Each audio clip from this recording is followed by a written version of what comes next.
Hey guys, this is Gunners here with another Guardian Tales video, and before I get into this video, I have a stream announcement for June 21st at 4 p.m. Eastern. I'm going to be doing an account takeover stream where every single question on the account advice thing on my Discord, I'm going to answer every single one of them.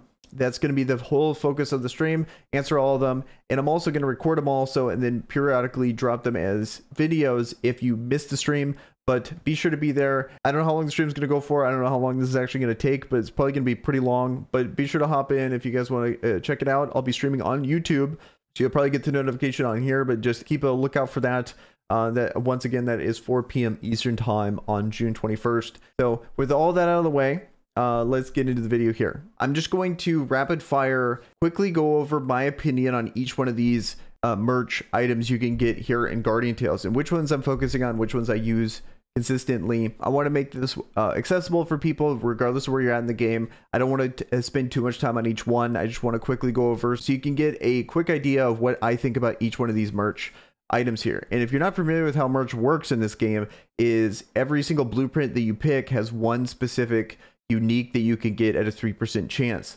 So knowing which ones you actually want to go for kind of on the back end is nice to know, so you can really target the correct blueprints. But for the most part, you're going to be pulling this two and 1 star pieces here. So we'll talk about the 2 stars because they're actually pretty good. And then the long farm, we're going to focus this video talking about those because that's going to be the choice of blueprint that you pick is going to really heavily focus on which unique 3-star you want to go with long term. Because it's only a 3% chance and you're going to need to get multiple copies to get to 4-star and then even more multiple copies to get to 5-star. So that's a super long farm, but it's still worth to know.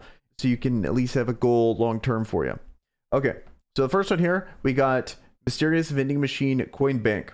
Not that big of a fan of because of this last part here. So on a hit, heals all allies by 25% of heal, activates only once every 5 seconds. If it activated more than just once every 5 seconds, it'd actually be pretty good. And the stats just seem a little weird to me where it's 12% attack and then 9% heal. I wish they focused more on the percentage healing and didn't give me any attack here. Because if you look at the other stats of these other pieces, they actually kind of make sense. But giving attack and heal, like, I don't like the hedging of the bets here where this is something that is trying to double down your healing and you're giving me more attack as well. You know, and kind of a high percentage of attack when you compare to the other stats here, so of other pieces of gear. So I wish it was, you know, like 20% heal or 25% like flat healing, and then 25% of the heal on an effect once every 2 seconds or 3 seconds. Then I would consider it would be like, oh, this is actually a really good piece of gear for healing. It's not. So, and then I'm going to evaluate both of these guys. So the sample Statue of Bravery and the Invader Mothership Replica, both of these pieces of merch are very similar. They're just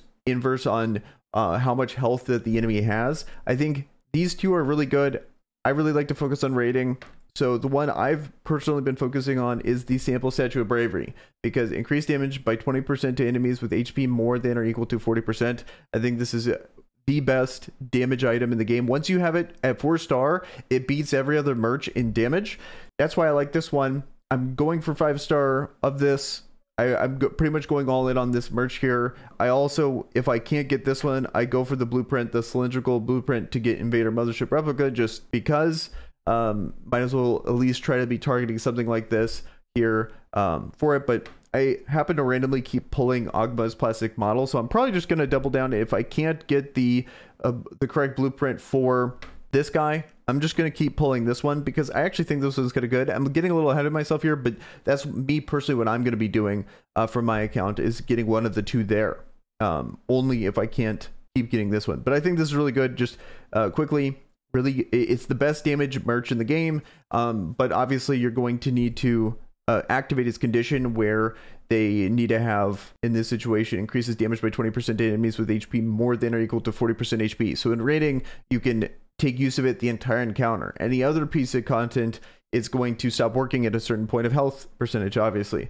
So I still think it's good enough to justify using in arena. It's still good enough to justify using in like Coliseum and other parts of PvP content, and then also PvE content even. You can pretty much use it anywhere. It's just you got to keep in mind that only in raiding you're going to be able to use it the entirety of the encounter, or not even be able to take advantage of it at all for the entirety of the encounter. So it needs to at least have some kind of drawback, I guess. But that's why that's the choice for me when it comes to merch. So little princess figure, we got decreases damage taken by 15% of increased skill attack. So having a flat percentage of damage reduction, I think it's actually really good and probably would equate to a high amount of actual damage reduction. So throwing this on like an Ogma, throwing this on a future princess would probably save them a ton of health, but the amount of resources required and then the other merch in its way of getting it, and just knowing how long this takes, because we only got a 3% chance and you're gonna need multiple of these to ever even get close to a 5-star version of this. I just think there's other priorities, but this is one of the better merch for just making sure someone is incredibly survivable. And I would use this in Camo Zone and I'd use this as an orbital lift. Good piece of merch. It's just me personally, I'm prioritizing other things. And then we got Ogma's plastic model here, where it's 24% increased damage to tanker heroes. Tanker heroes are a specific class of character. So think Marina or Future Princess. Those would be an example of a tanker hero.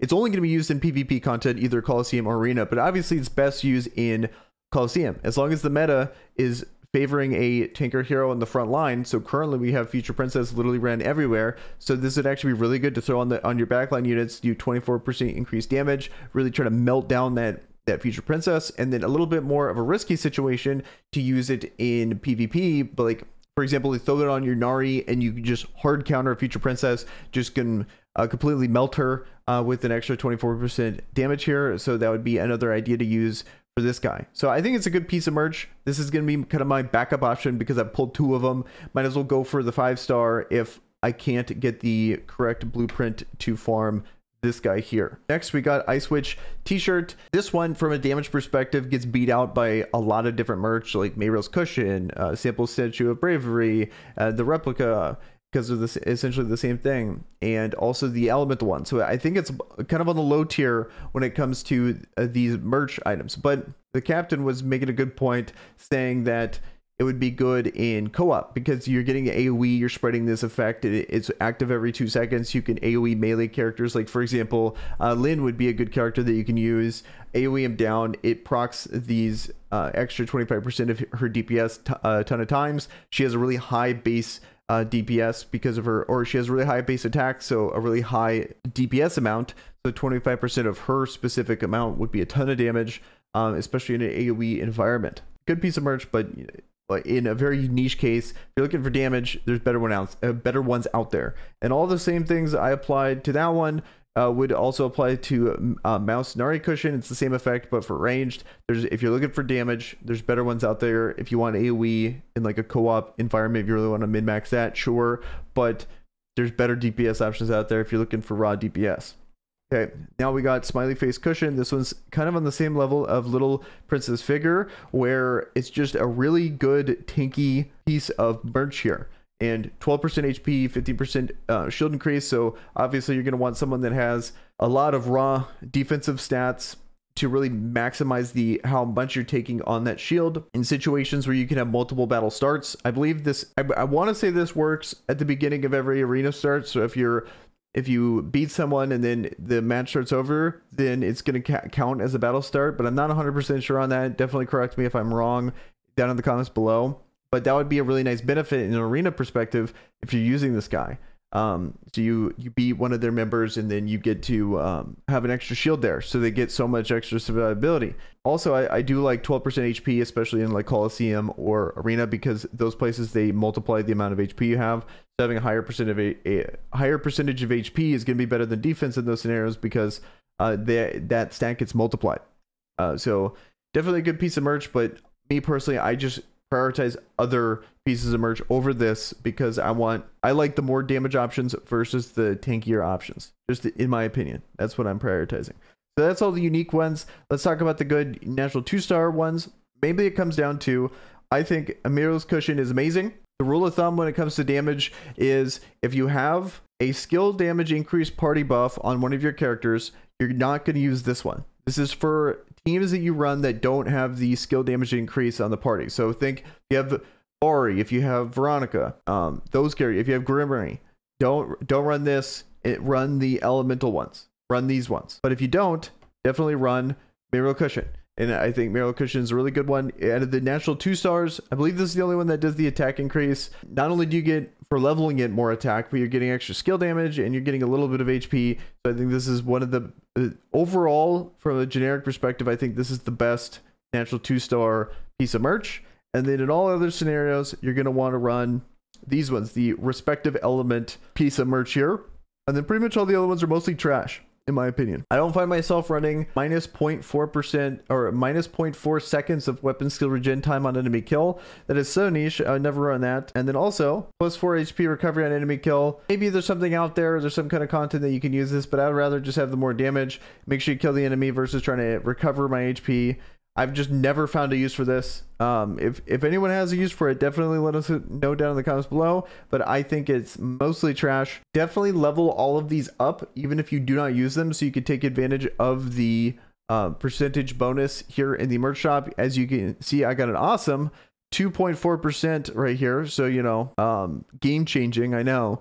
But still, more stats, the better. None of the one-star stuff is any good. Not even going to bother talking about it.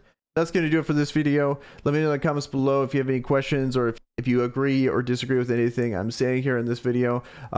If you have anything I missed, definitely let us know down in the comments below as well, so we can all learn some more stuff here about this game. If you haven't joined yet, be sure to join the Discord. We just cleared over 600 members in the Discord. And if you're looking for more Guardian Tales content, be sure to subscribe. I'd really appreciate it. Definitely helps with the channel. And with that, guys, I am out. Peace.